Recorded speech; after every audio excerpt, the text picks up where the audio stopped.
ঝড় বৃষ্টির সময় আপনারা যারা হুটহাট করে বাসা থেকে বাইরে বের হন, আপনাদের জন্য এই ভিডিওটি করা হলো।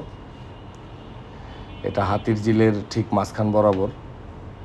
এখানে প্রচণ্ড বাতাস ছিল, আর বাতাসের কারণে এই বড় কৃষ্ণচূড়া গাছটি ভেঙে পড়েছে সিএনজির উপরে। তো ভাগ্য ভালো যে সিএনজির ভিতরে কোনো যাত্রী ছিল না, আর যিনি চালক ছিল ওনারও কোনো ক্ষয়ক্ষতি হয়নি। রাস্তার দুই পাশে প্রচণ্ড পরিমাণ পানি, আর এই পাশটি দিয়ে অলরেডি গাড়ি চলাচল বন্ধ হয়ে গেছে। এখন একটি পাশ দিয়েই গাড়ি চলাচল করছে।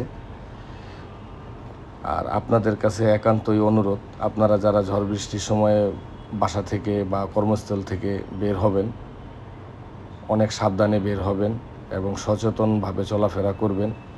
আশা করি তাহলে দুর্ঘটনা এড়িয়ে চলা যাবে। তো আমার এই ভিডিওটি আপনাদের জন্য করা হয়েছে। যদি আপনাদের ভালো লাগে অবশ্যই আপনারা লাইক করবেন, কমেন্ট করবেন, শেয়ার করবেন।